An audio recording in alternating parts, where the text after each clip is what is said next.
कलयुग का अंतिम समय, जब अधर्म अपनी चरम सीमा पर होगा। कलयुग अपने चरम पर था।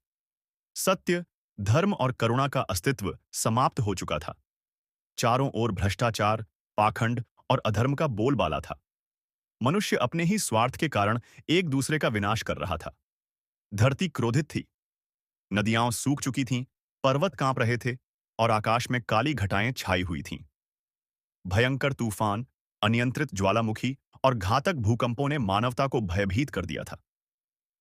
देवलोक में सभी देवता एकत्र हुए। इंद्र, ब्रह्मा और विष्णु चिंतित थे। वे जानते थे कि अधर्म को नष्ट करने का समय आ चुका है। केवल एक ही शक्ति थी जो इसे रोक सकती थी, महादेव। हिमालय की गुफाओं में तपस्यारत ऋषियों ने भगवान शिव का आह्वान किया। उनकी प्रार्थनाएं अंतरिक्ष में गूंज उठीं। हे नीलकंठ, हे महादेव, अब समय आ गया है कि आप पृथ्वी का उद्धार करें। कैलाश पर्वत पर हलचल हुई। बर्फीली चोटियों के बीच एक दिव्य प्रकाश प्रकट हुआ। शिव का त्रिशूल चमक उठा और डमरू की ध्वनि से ब्रह्मांड गूंज उठा। महादेव की आंखें खुलीं और उन्होंने धरती की दुर्दशा को देखा। शिवगणों ने अस्त्र शस्त्र धारण किए। वीरभद्र और भैरव को आदेश मिला, अधर्म का अंत करना है। माता पार्वती ने भी संसार को बचाने के लिए शिव का साथ देने का निर्णय लिया।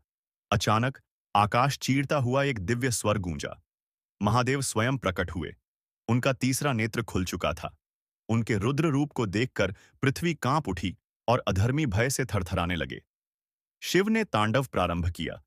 उनके डमरू की ध्वनि से पहाड़ हिलने लगे, समुद्र उफान मारने लगे।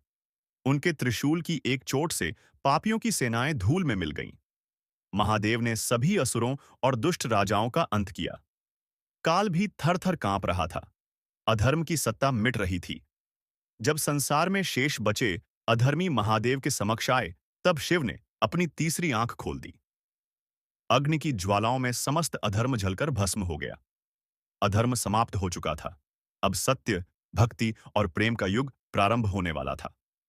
महादेव ने पृथ्वी को आशीर्वाद दिया और उसे पुनः जीवंत कर दिया। शिव ने अपने भक्तों से कहा, सत्य ही शिव है, शिव ही सत्य है। जो भी भक्ति करेगा, वह सदा मेरी कृपा पाएगा। महादेव ने अपने गणों को वापस कैलाश लौटने का संकेत दिया।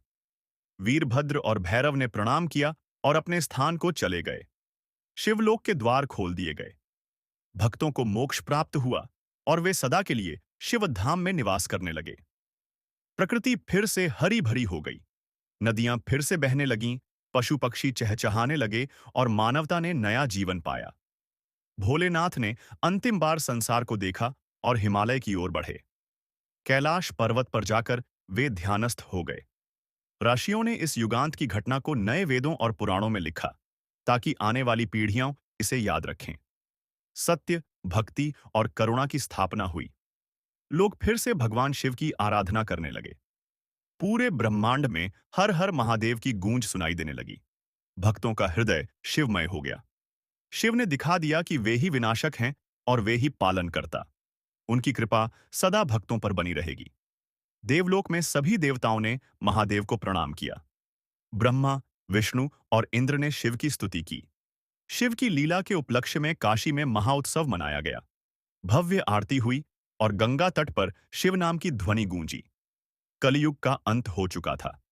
सत्य युग प्रारंभ हुआ, जहां हर कोई शिव भक्त था और अधर्म समाप्त हो चुका था। माता पार्वती और शिव पुनः एक साथ ध्यान में लीन हो गए। इस युग के अंत का यह संदेश था कि शक्ति और शिव अविभाज्य हैं।